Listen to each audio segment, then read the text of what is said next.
As of September 2025, homicides are down 29%, non-fatal shootings down 20%, carjackings down 21%, and robberies down 30%. Janae Wright, WMAR 2 News. All right. So, what do you think, Dr. Charm? Is it necessary to militarize these cities to bring in the National Guard to stop the crime? No, I do not think it's necessary. The majority of crime that is committed in America is committed by white people. I mean, it goes along with the population percentage, and so they try to twist some of these white supremacists try to twist the statistics around, and it's just not the case. They commit more crime. They're arrested for more crime. I just pulled up some stats. As of 2025, the amount of crime that white people are arrested for is the white arrest in 2025 was almost 4 million. Black arrests was 1.6 million. The Hispanic was about a million. And so, they're leading the pack. But the problem is that we're in an administration where this is a highly racialized administration. These dog whistles to the kind of the good old boys, the MAGA, the Make America Great, to where that's the Confederate flags and the Dukes of Hazzard and all this kind of stuff. And so it's calling out these dog whistles. These people are not afraid to really show themselves now because they feel comfortable. And so Trump can go in there and send things there. The only thing that I have to say for our community, though, is that yes, the statistics are showing that these, especially those carjackings, I think they said the carjackings dropped by 80% in DC. And so let's just not give them an excuse to have to come and do this.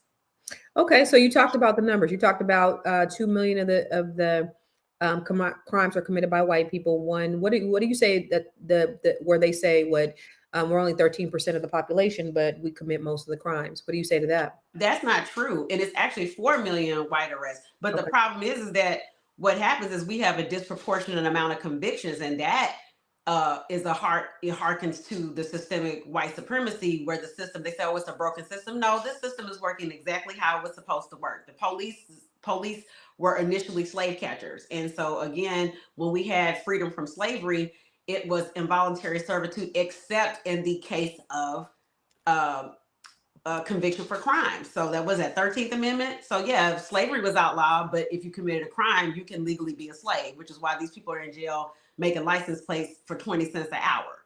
Right. So that's the issue. Yeah. So that's a talking point that your alt-right people have. And here's the thing. So we got 13% of the population who commit so-called commit most of the crimes, but 53% of the exonerations are Black people, meaning 53%, over half of them are wrongfully convicted. Okay. So let's not get it twisted. Dr. Sabrina, what are your thoughts around that? Well, sending them in may deter crime. It may serve as a deterrent. But at the end of the day, it's almost like just really looking at the symptoms and not peeling back to get to the root cause of why we have the crime in the first place. Mm-hmm. And I think, it's ludicrous of us to think that you can basically take everything out of a community, all of the, means for economic earning, economic growth. You take everything away from a community, and you are surprised when you have a high crime rate.